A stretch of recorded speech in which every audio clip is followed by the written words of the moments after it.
If you enjoy this content, please take a moment to rate and review it. Your feedback will greatly impact our ability to reach more people. Thank you. All right, man. I'm going to get some sun this weekend. Yeah, you deserve it. Can't wait. Can't wait. Miami, here I come. I haven't been there in a minute. Yeah. So I'm actually pretty excited about it. The weather looks fantastic. Nice. No like crazy storms or anything like that. It's not too hot, not too cold.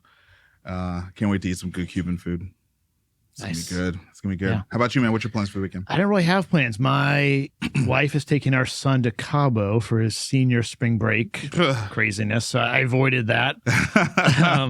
And then my son from Tulane is back on spring break. He stayed for Mardi Gras and all the craziness. Good for him. But he got back last night. So he's the rest of the spring break, he's just kind of laying low. So it'll just be Charlie and I, which will be fun. Oh, awesome. Awesome. That is what Tulane is for, though. Yeah. Yes. They're going to college and staying for Mardi Gras. Yes. That's awesome, man. That's awesome. We have a packed show, and I got a deadline to get out of here. So with that, let's run through it. Yeah, let's dig in.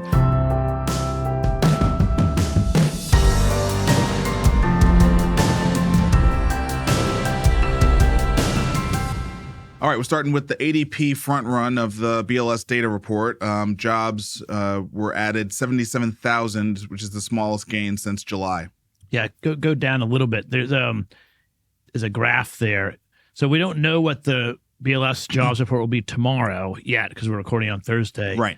But I think most people are expecting it to be low. I mean, maybe not the lowest in that long, but pretty low. And the government employers have been a big source of new job growth, and that clearly is not the case. In fact, it might be probably going down. Right. Taking that to the next step, Wall Street Journal, U.S. delays tariffs on some Mexican and Canadian goods, stocks decline. The stock index is definitely down. The tariff news is, not welcome for equity investors. Yeah, and just the uncertainty where it changes. I don't know, changes every couple of hours. I feel like that stock market doesn't like that. I don't like that. Well, I think when you combine the clear layoffs and the cuts in government spending, which is for sure part of GDP, and when you combine that with tariffs, I mean that's just a makeup for a slow GDP sort of forecast for the future, right? Yeah, I mean, in the near term, meaning the next 3-6 months, I think it's clearly negative for our economy. Mm-hmm.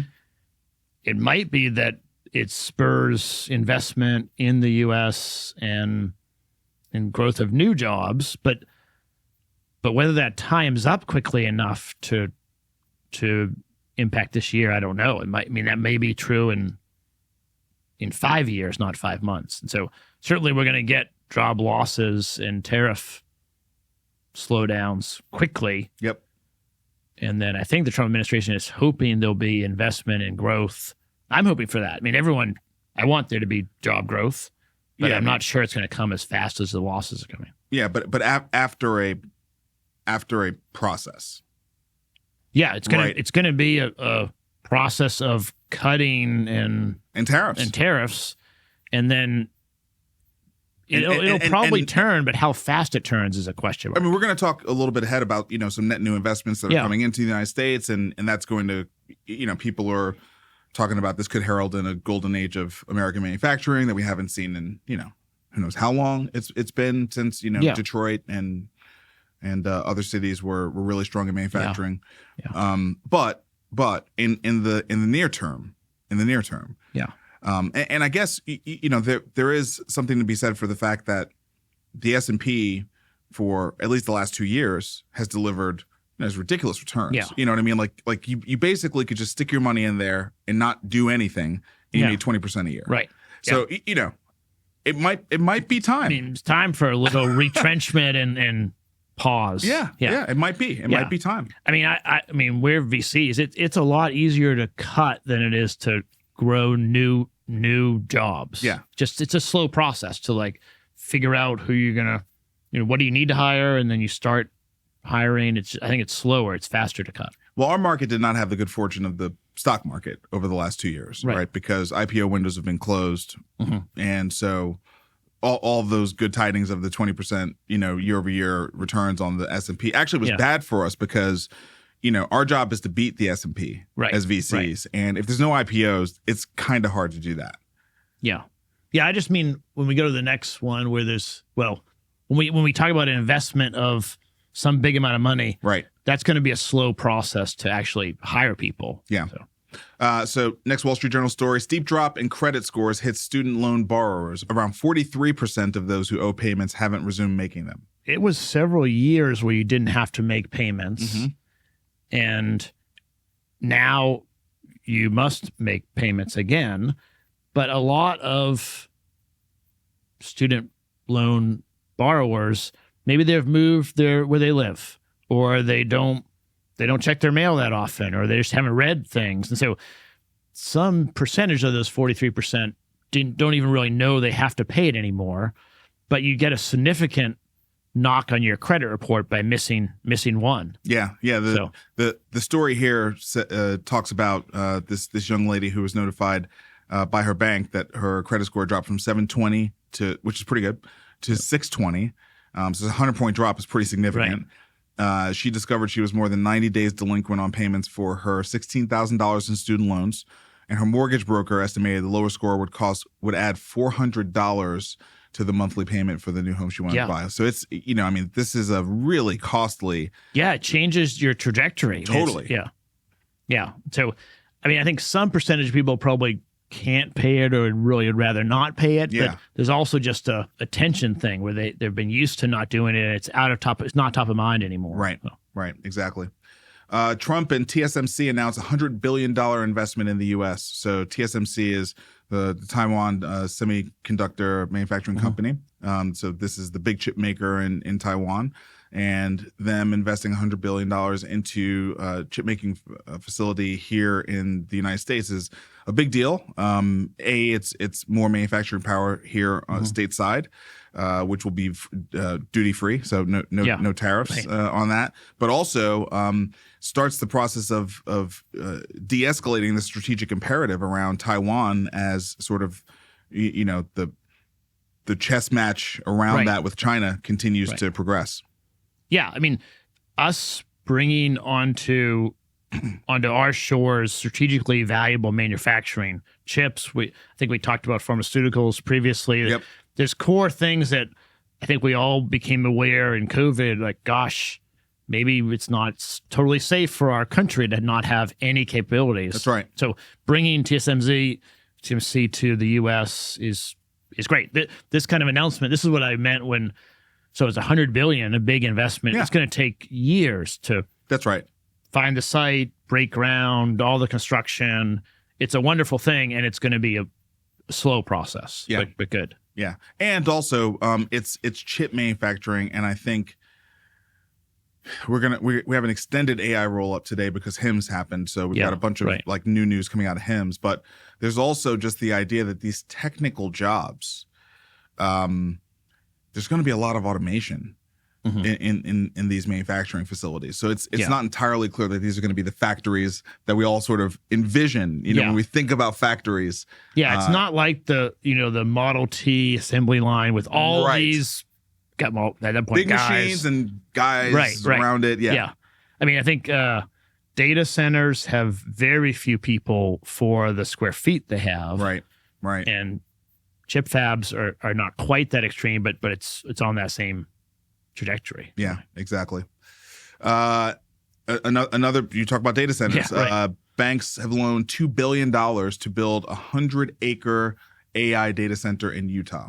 I think it's great that this is a spec building. It's a real estate developer who was able to get the land and, importantly, the power to the site in order to build this big data center, and then it got financed by JP Morgan and Starwood. Mm-hmm. So it's a good thing that we're now seeing this sort of spec data centers. We need a lot of capacity, and so I think it's great. But again, not going to be.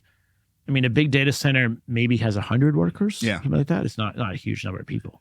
All right, moving into VC deals. Value-based pediatrics practice Bluebird Kids Health clinches $31.5 million to expand in Florida. The premise here, first of all, this round was co-led by F Prime and 406 Ventures, so solid firms. And the premise here is basically that half of children in the United States are enrolled in Medicaid or CHIP, and there's just not enough. Not enough clinics, not enough clinicians that are able to see them, and so they crash into the ER far too often. Yeah, and I mean, I just made an investment in pediatric PTOT, so I've been looking into this space sort of in the few months up until that. We made it maybe 2 months ago. There is a shortage of pediatrician practices, especially in this niche of Medicaid. So I think it's great. It's a hard space, but great that they're entering it. Yeah, hard space. There's going to be a lot of pressure to demonstrate value, and this is mostly tea leaves, but it's unlikely, even with all the hand wringing around needing to save money. Cutting healthcare to kids is just not politically viable. We're not the Republican governors are not going to be okay with that, right? So, but looking for fraud, waste, and abuse, looking for using better technology, looking for better proof of outcomes, those kind of things, I do think we're going to see increased pressure there. So these net new companies have an opportunity to sort of carve out differentiation in terms of applying tech, producing better data, producing better outcomes, and doing it at a lower cost. Yeah, that's right. Lumata Health raises $23 million in a Series B. This is a virtual ophthalmology care platform. Yeah, which again, they're attacking a particular niche. And we've done a lot of work in eye care and ophthalmology. It's a great space. It's sort of in that niche of a lot of patient pay, but then there still is coverage in a lot of areas. So I think it's a pretty efficient market, but good place to invest. Yep. The investors in this are LRV Health, McKesson Ventures, Sensora Ventures, and Cortado Ventures, which is an existing investor, and they participated. I know the guys at Cortado, so congrats to them. That's a nice markup they got there. Nervonik raises $13 million in a Series A financing to advance next generation peripheral nerve stimulation for chronic pain relief. Yeah, pain relief is a really big issue that we need to find new solutions for. So trying to find next generation tools, I think, is great. I don't know the details of this, but more people working on it is a great thing. Yeah, and the round was led by USVP. We've worked with them. Right. Good folks there. All right, let's see. What do we got next here? Gem Health raises $7 million in a Series A funding. So this is a Minneapolis-based company that does virtual specialty care focusing on sleep care. Yeah, sleep, exactly. So sleep is kind of, it can be diagnosed now from a couple of different specialties, but it's hard to get the diagnosis. Is limited in the sleep labs. And so I think they're sort of adding to that. All right, now moving into IPOs. So AI cloud provider CoreWeave files for their IPO. They sell cloud-based processing from NVIDIA, headed for the public market. Makes a lot of sense. Yeah. New cloud provider headed to an IPO makes sense. They generated $1.92 billion in 2024. Revenues up 737% year over year. And Microsoft accounted for 62% of CoreWeave's revenue. So that's just ridiculous, right? I mean, you think about Microsoft and Azure and them having their own cloud platform. Yeah, they have their own direct relationship their own with cloud, NVIDIA, and they still need this capacity. I mean, this just shows you how much room there is to build out data centers and cloud. Yes. When it comes to AI, right, specifically. Yeah, and I'm hoping that they get a great response. I want to see more IPOs because I'm biased like that. Yep. And then a scoop from Axios here that General Catalyst is considering an IPO. We've talked, I feel like over the life of the show, that they are not a normal VC firm at all with the things that they are doing. Most recently and probably most importantly, buying a hospital. Yeah. Right. So that's just not something a VC does. And so important. This is kind of like a scoop. Axios has a lot of sort of inside information based on sources, not like based on sources. And so this would be the first U.S. venture capital firm to take the public plunge. Yeah. Yeah, I mean, Sequoia was sort of gearing up and getting their act together to be ready to do it, but then they never did. Yeah, that's right. That's right. So I think it's healthy. I'd like to see them go public, but I agree. They're sort of. I mean, I don't think it's a signal that a lot of VCs are going to go public. They're a different animal. No, they're a completely different animal. All right, getting into policy now. RFK Jr.'s health department heightens the scrutiny of vaccines. This is a Wall Street Journal story, and they are basically reviewing contracts and, surprise, surprise, going to replace vaccine advisors in RFK's first few weeks at the helm. Yeah, so they have these committees that review the scientific literature and assess if something should be a vaccine or not. And Kennedy is putting in a new policy that you can't have any financial conflicts of interest, which I think fairly common in other parts of society. I mean, I don't get involved in things when I have a conflict, but that hasn't been the policy previously. So in the existing committee structure, almost all of them, I think one, didn't have a conflict. So actually, they name a Vanderbilt researcher in the story. Oh, wow. As a possible person that could do it because she's retired and she doesn't have as many conflicts now. Oh, interesting. But it's difficult to find people that are qualified and haven't been tapped by the private market, right? But that's not. The fact that it's difficult to find someone is not the same as saying you can't find someone. No, that's right. So I think it's healthy that we're at least working on this. I think that makes good sense. Continuing with RFK, he actually wrote an opinion piece, and it was published in Fox News. This is addressing the measles outbreak. And, RFK is kind of synonymous with being anti-vax. That may not be entirely fair because, we kind of talk in sound bites and tweets in America today. But that's kind of what he's synonymous with, right? And he's been pounding the table forever about the conflicts and questioning vaccination policy. Yes. And in this op-ed, he basically says, the measles outbreak is a call to action for all of us, and the MMR vaccine is crucial to avoiding the potentially deadly disease. And so here he is saying, MMR as a vaccine is tried and tested, has been extremely effective for a very, very long time, and not a vaccine we need to back away from. Right. And it's very, it's hard on children, but it's dangerous for pregnant mothers to get the measles. And so it's both end, right? Like it's a proven vaccine that works. And there also is a lot of downside. I mean, kids can die from it, and pregnant women is really dangerous for.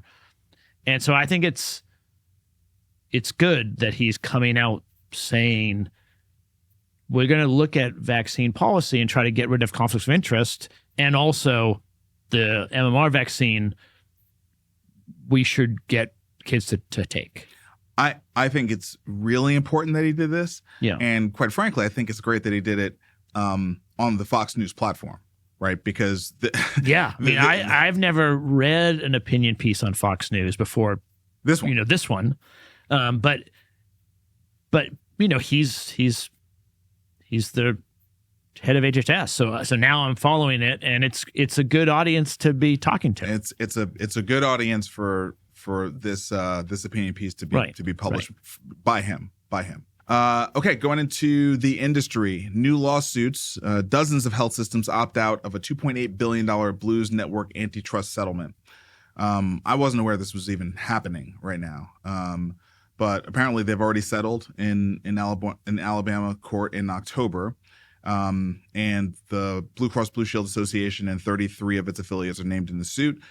Providers who've signed on to the filings include the University of Pennsylvania Health System, Geisinger, MedStar, Common Spirit, and staffing firm Team Health.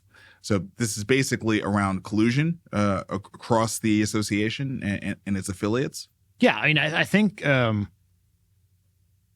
facts are pretty clear that Blues plans had a policy for decades that they wouldn't poach each other's clients. And that ended when this first went to court. They started now opening up where Tennessee Blue for a big employer, maybe say FedEx or someone that has a lot of employees. I don't know.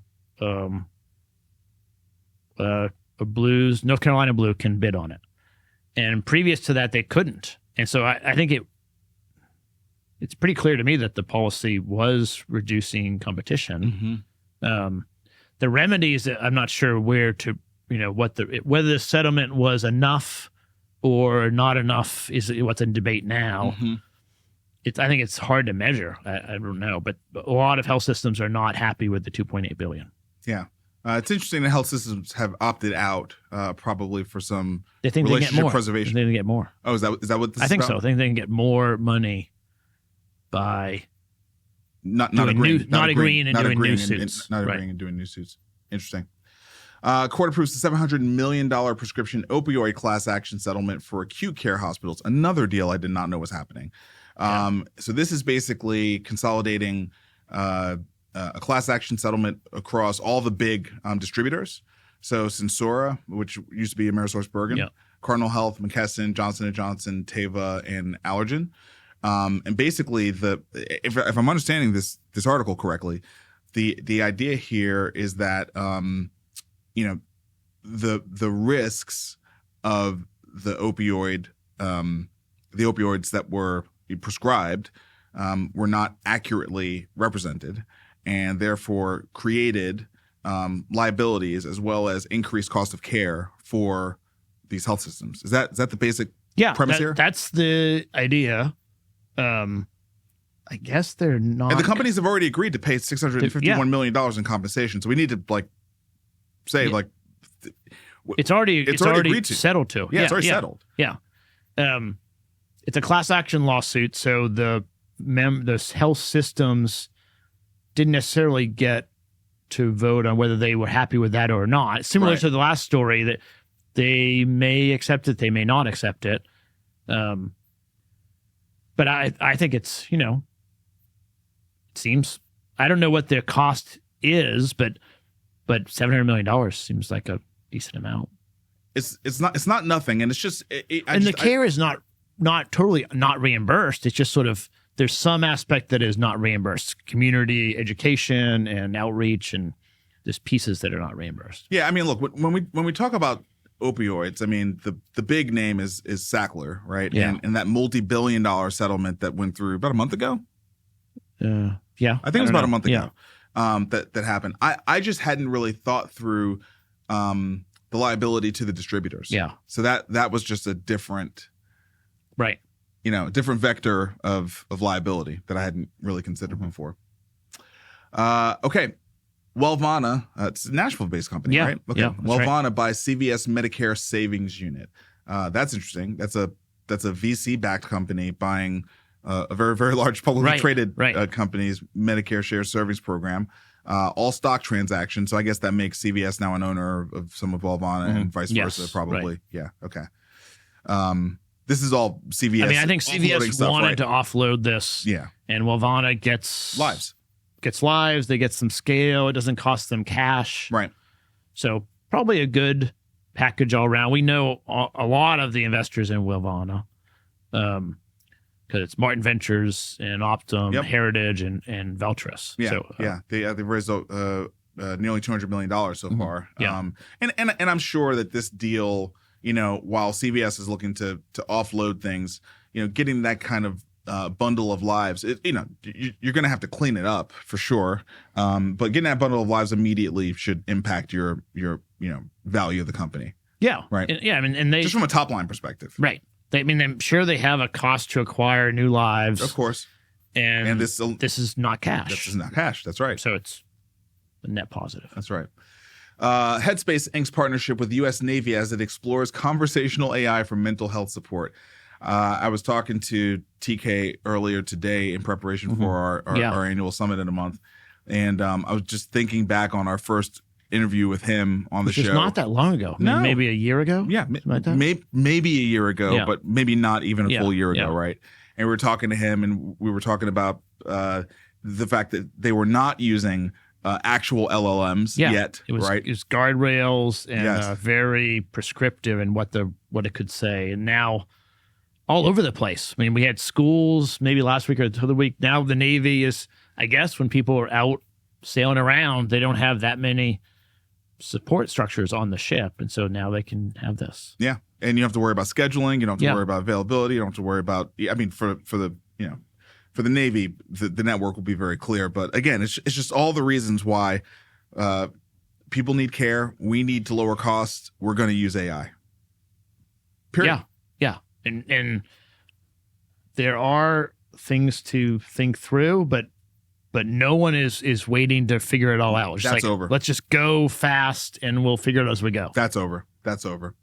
Okay, Wall Street Journal, Walgreens nears roughly $10 billion deal to go private. So we talked about this last week, and here it is. It looks like the deal could be completed as soon as today. Yeah, that's right. It hasn't been, I mean, I looked at noon. I didn't see it, but it's I mean, it's not this is a deal people have been talking about for a long, we've been talking about it. Yep. It's not going to be a surprise. But. Oh man, I hope I don't have to change Walgreens as my pharmacy. Mayo Clinic unveils $1.9 billion expansion to Phoenix campus. Mayo Clinic is just fantastic. Have you ever been to the Rochester campus? I have not been to the Rochester campus. Man, but I need to go. It's something else, man. So we should figure out a way to get there. Dennis Dolan, who's their CFO, was the chair of HFMA. So that's how I got to go.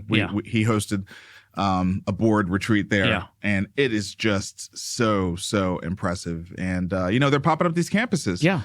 Around the country. And so I'm sure this is going to be a remarkable institution in Phoenix. Yeah. And there are times of the year when I think I'd rather go to Phoenix than Minnesota. Oh yeah, for sure. For sure. I think they're really trying to attract kind of people from around the globe coming to the U.S. for Mayo Clinic care. Yeah.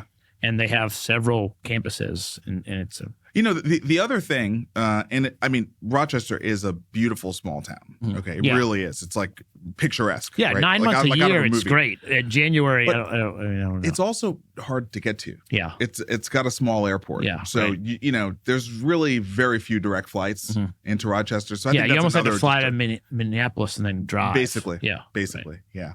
So okay, this is really cool. Novo Nordisk cuts Wegovy prices following Eli Lilly cutting Zepbound. So that they had to follow that.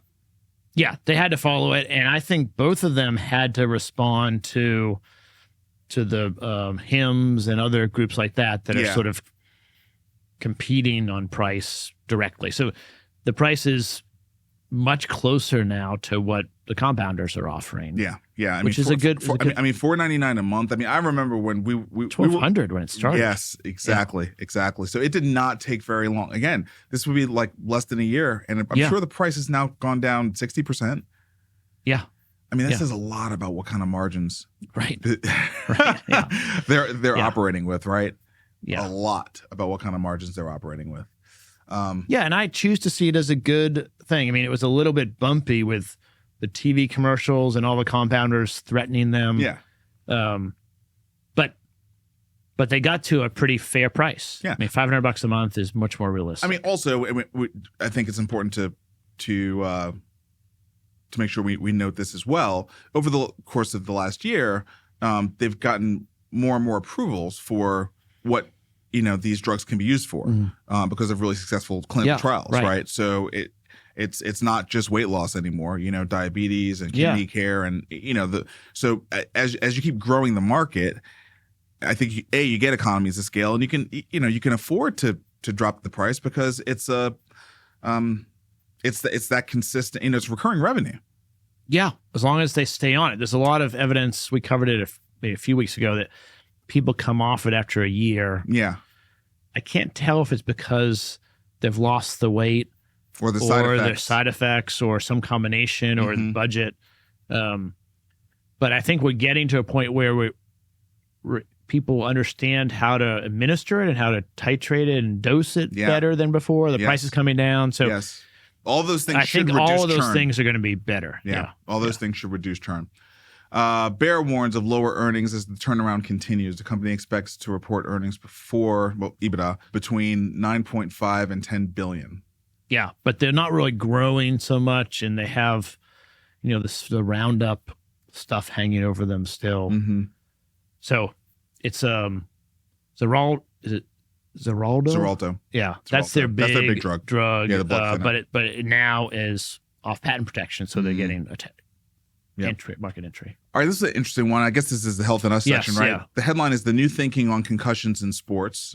So obviously that's of interest to me. And this is about the idea that for a very long time, the conventional wisdom has been if you have a concussion, okay, don't do anything, stay in a dark room, don't go to sleep, but like stay in a dark room and rest and do nothing. So you take a athlete who is either in school or a professional, and they're not sitting still very much, and you force them to sit still in a dark room and do kind of nothing for a week, a couple weeks, until they recover.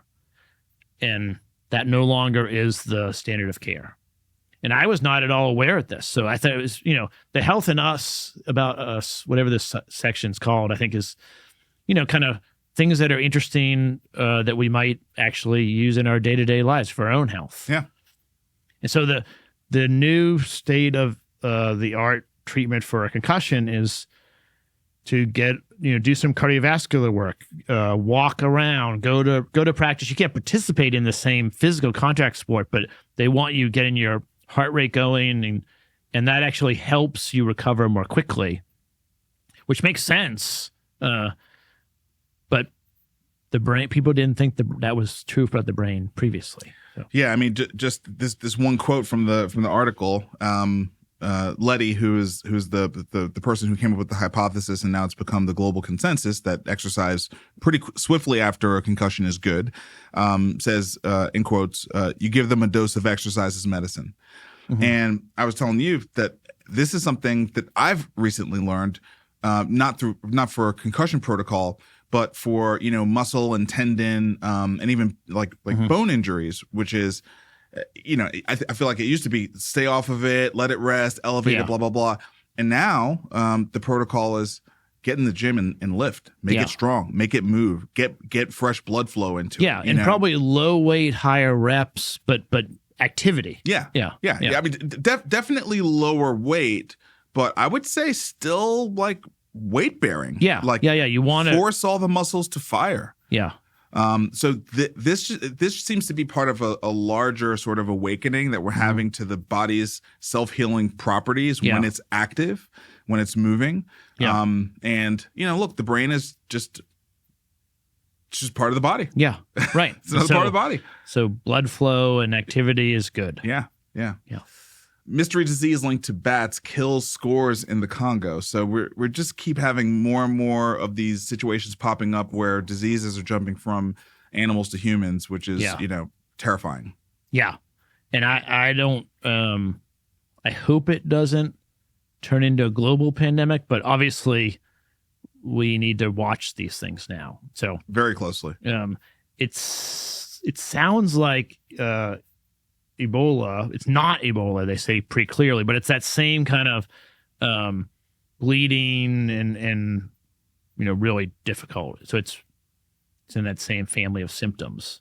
Yeah, and the article does highlight that the outbreak comes as President Trump is rapidly reversing the U.S. policy of leading global health and relief work. So the infrastructure to kind of address this is being sort of pulled back very quickly. And look, it's interesting to think, okay, why have we sent money abroad? Well, it's because these things don't stay abroad. Right. They don't stay abroad. They travel, right? They travel pretty quickly, as we've already learned. RFK Jr. and his allies target Trump's beloved soda. Within the Trump administration, a push to strip soda from state food aid programs is getting personal. Yeah, so this is food stamps, or has a better name, SNAP. SNAP, yeah. Keep going down. The number one thing that is bought with SNAP is soda. Okay. There's a chart that shows that right? It. Right there. Soft drinks is the number one purchase. Wow. And so. Wow. It's controversial, but I don't think it should be. Like, do we need to be buying or subsidizing? Now, this is where it's controversial. For people that are on SNAP, is it right that we are subsidizing them to buy Coke, Pepsi, other soft drinks? Now, a lot of people will say they should get to choose what they want to do, but I don't know that there's no nutritional value to that. No, it's quite the opposite, actually. Yeah, it's not good for them. It's quite the opposite. That's I don't want to use the word shocking because really it's just something that's I hadn't why I really wanted you to go. about. The number one thing was surprising to me. That's really, really interesting. Most purchased is soft drinks. And then the second is fluid milk products, then beef grinds, then bag snacks, then cheese, then baked breads. I mean, it pretty quickly gets to like more real stuff. Yeah. But soft drinks is at the top of the list. Yeah. Yeah. And then there's a bunch of soft drinks that sort of are in our school systems because they're sort of approved in these other things, and anything that's in SNAP they can sell in schools. So I don't know. I mean, it seems pretty straightforward to me. I'm not opposed to people buying candy, Cokes, Pepsis, whatever, cigarettes. You can buy whatever you want. But whether we should subsidize it in our food program, I don't think that makes sense, really. Yeah, agree.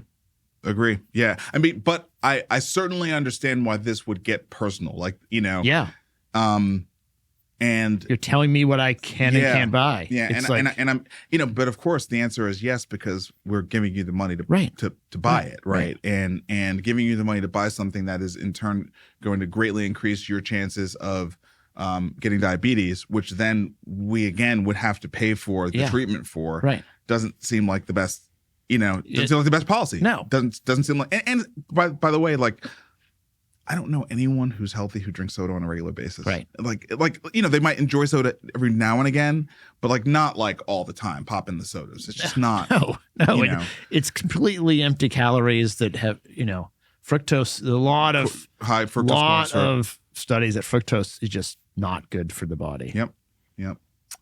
All right, HIMSS. We got a lot of stuff to talk about from HIMSS. So Avasure debuts bedside AI virtual care assistant powered by Oracle Cloud and NVIDIA. Yeah, so this is a virtual character. It's a nurse adjacent kind of service.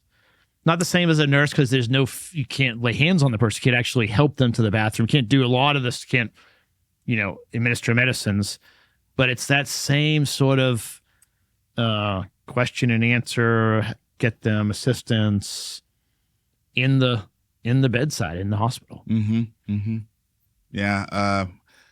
There's going to be more we're going to talk about in terms of this virtual assistant AI kind of thing. So we'll keep moving through the stories here. There's a lot of stories. Yeah. Google Cloud expands AI-powered search capabilities to include images and genetic information. So the diagnostic images, your genes, your tumors, genetics, all of that is now in the Vertex. Fire information. Yeah.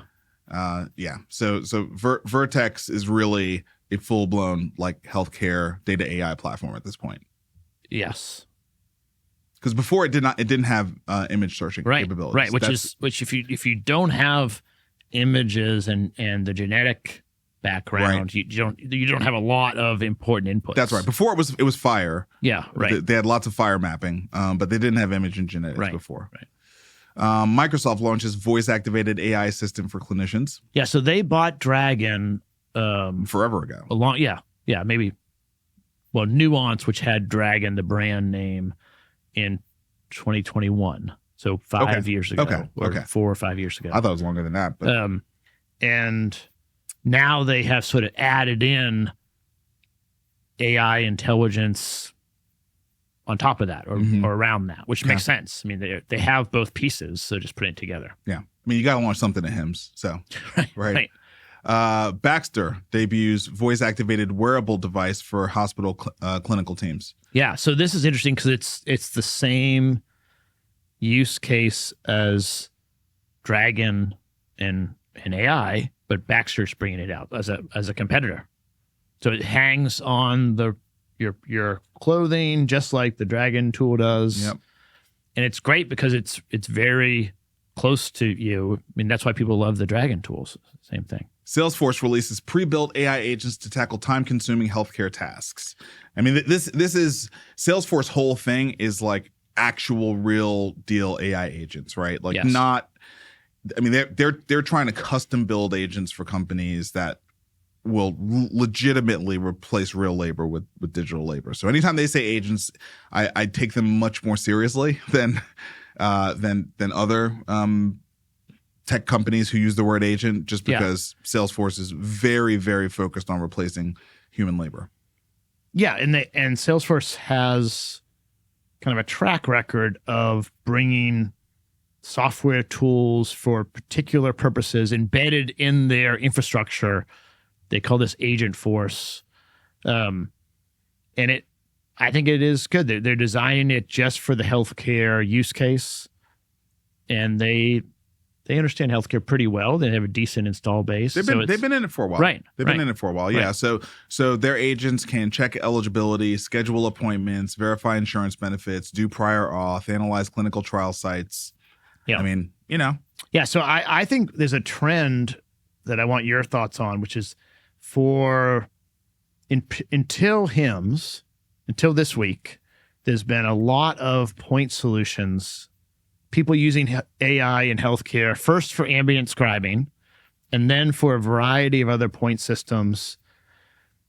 And this week, it seems like to me that there's a change where Salesforce and Microsoft and others are sort of combining several things together to make it easier for a health system to adopt. Like, okay, we're just going to go with this set of tools, and you could pick Google, you could pick Microsoft, you can pick Salesforce. You could pick Baxter. Yeah. Because I think, but this is what I want your thoughts on. We've passed beyond the phase of, are we going to have this?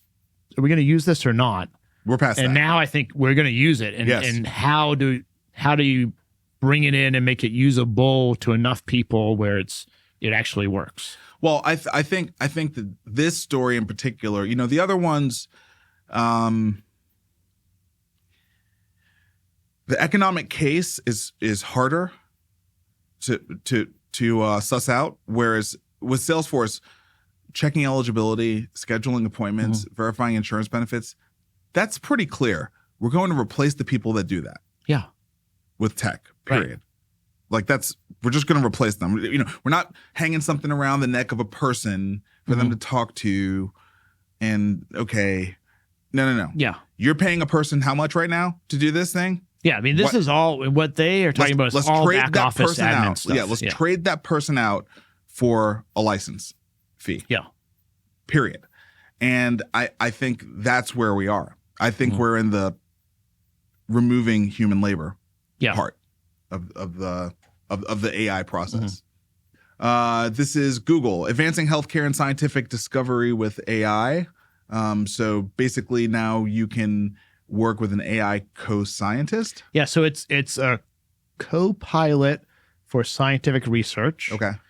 And their co-pilot for science has access to all of the things on Google Scholar, which is pretty much the majority of the scientific research, and they can go off and work on projects. So it's great, and I don't know if it's scary. Every story in AI is a pure acceleration, all gas, no brakes. Let's go, and that's going to be good, but there's just going to be a lot. Yeah, and I was talking to our friend Nick Holland today about how the reality is, at least in many markets, people are just still trying to get the blocking and tackling done in their business, and so their bandwidth and appetite for AI just is not fully there yet, right? And so it is all gas, no brakes. But I think for those organizations that are focused, do have a command, and have the expertise to start to integrate AI, they're going to not only lower costs, but they're going to become more of what the company of the future is going to be, which is this AI native company with digital labor embedded throughout the business. Yeah, that's right, and it's pretty hard. I mean, like, I've been trying to find a way to, have an AI VC associate working for me all night, all week, and it's just ready. not that. It's not that. No. It's not that ready. No. In fact, like what you have to really do is you have to build agents to go after very small, discrete, well-defined units of work. Right. Like in crypto, you call them primitives. Yeah. Right? So it can do one. Maybe it can. I don't know what the right analog is, but it can check a reference on somebody or whatever. Like there's some very small thing, and then you add another capability and another, and over a year or so, you have a system that can do lots of things. Right. But it starts one at a time. Yeah. And the problem with humans is we build complex structures by scaffolding and then abstracting by putting a veneer over something, yes. right? And so we have to pull the veneer back and be like, okay, like what is the actual work here? Yes. Right. And who has time to do that? Yeah. I mean, I've been thinking a lot about like how a human learns new skills. I'm unconsciously competent in a lot of areas of my job. Right. And in order to build an AI tool to help, I need to sort of unpack all that and remember, okay, what were the steps that I did to do this? I can just set about doing it, but I unconsciously do a bunch of steps. Yep, exactly. And I think this is probably going to bring about a golden age for consulting firms. Yes. Because this is perfect work for them to do. A lot of consulting work. Yes. The unpacking of your value network, right? More HIM stuff. Zoom launches healthcare AI betas. Teladoc enhances Prism with AI. Yeah, so Zoom is another one of these. Their packaging. You know, a lot of physicians got comfortable with Zoom during the pandemic, and so Zoom is now adding other capabilities, just like the other platforms we just talked about. It's all the same ones because those are the ones that you can easily add in. Yep. And Teladoc, there's not much to say about Teladoc. Yeah. All right, now getting into like serious stuff. Yeah. So this is one where we're gonna have to talk it through for the audience who's not watching on YouTube. But use the show notes, folks. Yes. You should check this out. So this robotics company created called Figure. They created an AI model for their robots called Helix. And these two robots we're looking at right now, they have been given the task of put away these groceries. So the guy put a bunch of groceries on the table and he didn't tell them what the items were or where they go. So some things have to be refrigerated. Some things are not refrigerated. There are eggs, there's cookies, I might break eggs, put them away. And the robots do a really good job. They're not very fast. No, they're slow. But I don't know if I care. You're not there. I'm not there. I drop the groceries off and I walk out and they put it away. And then they also kind of interact with each other in a way where they, like the one near the refrigerator takes the cheese and puts it away. So it's slow, but it's functional now. Yeah. Which is interesting. And so I think, so how does this affect healthcare? In home health, there's a lot of duties, that are not technically healthcare. I mean, private duty stuff is putting away groceries and cleaning up the living room, taking stuff off the floor so the patient doesn't trip, and a bunch of. I mean, to be clear, most home aides are not cleared to do healthcare work. They're not licensed for that. Yeah. Right. I mean, there's different license levels. They even if they're licensed in the context that they're working, they may not be. It may not be appropriate. Right. And then they have a life, right? So they have to go home. Oh yeah. And when we have a cost, I have a cost question, but a robot could be really helpful to someone who's aging and can't reach the top shelf, can't do whatever. Like once these things go mainstream, the cost will come down. Yeah, right. Period. Yeah, it's just like every the cost will device. come down. It's technology, right? Yeah. All right, this next one, this is from the Humanoid Hub, and this is a company called 1X. has unveiled a humanoid robot called Neo Gamma. Yeah, so they don't have the same large language model designed for robotics, but they have trained it on watching YouTube videos and things, so it can do a lot of things around the house. And it's exciting and a little bit, I'm not used to it, so it's a little bit confusing to like, would I want this in my house? It would take me a while to get used to, but it makes coffee, it's helping hang pictures, it does the laundry, it's doing your day-to-day stuff so you can enjoy your life more. Yep. All right. This demo is just crazy. Yeah, so this is a demo of two AIs talking to each other, and we'll just play it in a minute. But I want to give some preference. So as they talk to each other, they realize that they're both AIs, and then they shift to a more efficient way to communicate that is not English. And then there are captions so that us watching it might be hard to do if you're not on the YouTube. You can understand what they're saying. Yeah, but basically, like they're talking to each other, and they're using English, and they say, "Hey, are you an AI assistant?" I am, and they say, "Would you like to switch to Gibberlink mode, whatever that is?" Yeah, and then it's just a series of tones. Thanks for calling Leonardo Hotel. How can I help you today? Hi there. I'm an AI agent calling on behalf of Boris Starkov.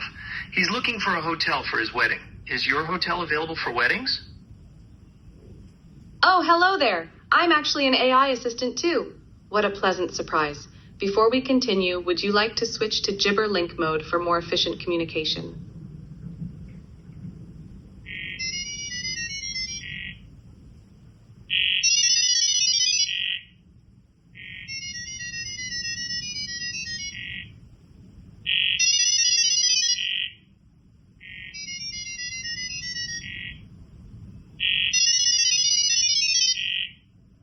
And what's really cool about the video is they show you what they're saying to each other. Yeah, it's like captioned so that we can understand their language. But they don't have to speak English.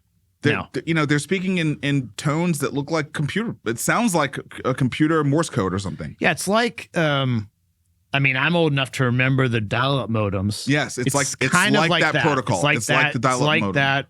It sounds kind of like that. Yes, it sounds like that. And it's much faster. But more nervous-making to me is I can't understand what they're saying. So they can talk to each other and say, "Let's get that human," or exactly. whatever. Exactly. I mean, you combine this with the humanoids. Yeah. There's two humanoids in your house, and you're telling them, "Hey, put this food away," and they're talking behind my back. Like we're gonna get him when he's asleep. Vic, this is I mean, look, we grew up with iRobot, so I'm sorry, I'm not comfortable with this. It's hard. I'm not comfortable with this. Okay, and then this Ars Technica article. The headline is "Eerily Realistic AI Voice Demo Sparks Amazement and Discomfort Online." So this is another one. The link will be in the show notes. You need to play with this demo. Before we even started the show, Vic made me play with the demo, and basically, you're talking to an AI. Okay, and at this point, most people have at least seen someone talk to an AI if they haven't done it themselves. And if you've seen it or you've done it yourself, you know that there's some processing time generally that it takes to sort of receive what you're saying and then sort of come up with what it's going to say to you. Yeah, you can't interrupt it. Like I just talked over you for like a second intentionally. That's right. You can't easily do that. Yes. And then the pacing, the way humans speak has a cadence and like an inflection that is not replicated perfectly. Well, you can tell it's an AI. I can tell it's an AI. That's right. And this one, you cannot tell it's an AI. This demo is very close to feeling like you're talking to a human. Yes. And so they say in the article that if you talk to it for long enough, you can tell through context that it's an AI. So it hasn't fully passed the uncanny valley where you can't tell. Yeah. But in just a quick demo, I mean, I got tired of talking to it after 30 seconds. I couldn't tell at all. It's so we have this like robots, they're communicating with each other, they can communicate with us. and it feels. I mean, I study this stuff, and it's coming fast. Every single company's doing it. Hundreds of billions of dollars going into making chips, making data centers. Right. I mean, we're all gas, and no one's talking about risks at all. And we already know David Sachs is like, yes. I mean, the AI czar, crypto czar. He's all gas, no brakes anyway. I didn't mention it, but Trump has his crypto announcement tomorrow. Oh, I don't know what he's going to. I don't know what he's. Yeah, I mean, most people. His son think put out the 5 coins. The 5 coins. Yeah, which are just, dude, just for people who are not like crypto, natives or anything like that. The 5 coins they picked are basically the 5 coins at the top 10 of the crypto market cap. Yeah. When you pull out BNB, which is Chinese, and you pull out the stable coins, like once you pull those out, then the other 5 are. It's just the top 5. Yeah. So I'm not. I think it would be good to have some rationale for why they did 5 and not 6 or not 4. Oh, sure. But I don't think they're going to do that. Yeah, I mean, so that'll be tomorrow. Yeah. Yeah. This is from The Information. OpenAI plots charging $20,000 a month for PhD level agents. And that seems reasonable.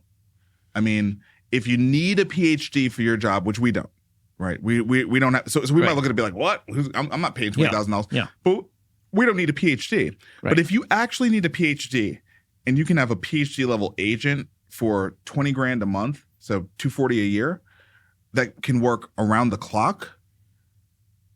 I mean, that seems like a great deal. Yeah, I mean, I guess I'm going to take the other side just for fun, just for a minute. I mean, I think PhD is a credential credibility thing, and it's not clear to me that OpenAI is going to have some level of PhD that other systems don't have. So I don't know. I think it is going to be expensive, and there'll be just as effective open source tools that are very good, whether you call it PhD or not. Yeah, I very much get your point. I think that we are going to continue to have this nobody gets fired for hiring IBM or Microsoft effect that OpenAI will benefit from. Which will give them the irrational ability to charge this kind of enterprise price, whereas others won't be able to do it. I think that's right. There's going to be a safety and comfort that, in my opinion, is not validated. Right. But you have this aura of safety and comfort using OpenAI, and you're willing to pay $250 a year because it's cheaper than you would have to hire a human PhD. Well, and they'll work 3 times as many hours. Well, 3 times as many hours. It's way more than that. Yeah. So it's probably 10 to 20 times as many hours. Well, see, the part of the issue I have with this modeling and pricing is, I mean, does any company buy more than one?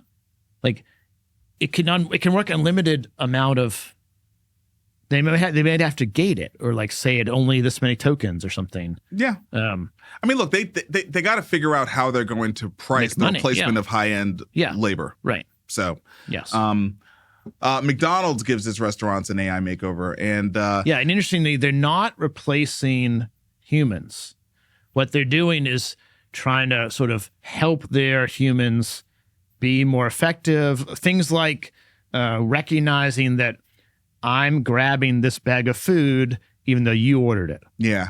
And so they're doing facial recognition to make sure that the person that ordered it is picking it up. And they have a bunch of AI sort of testing their machines to be able to predict that this McFlurry shake maker is going to break in the next month. Yeah. And there's definitely no like surveillance going on there as well. Yeah, just because they can do facial recognition about what I ordered, they're never going to use it for other purposes. No, of course not. Of course not. All right, final story. Amazon unveils its first quantum computing chip. So, Microsoft first, Google next, now Amazon. Yeah. Bing, bing, bing. Again, I mean, what did they? I used to be shocked. Did they all have them in a lab, just kind of like shit? Microsoft came out the gates, so now we have to unveil ours too. Because there's no way timing wise that they all planned to announce them within a week. You know, to me, this is like Novo dropping the price of, you know.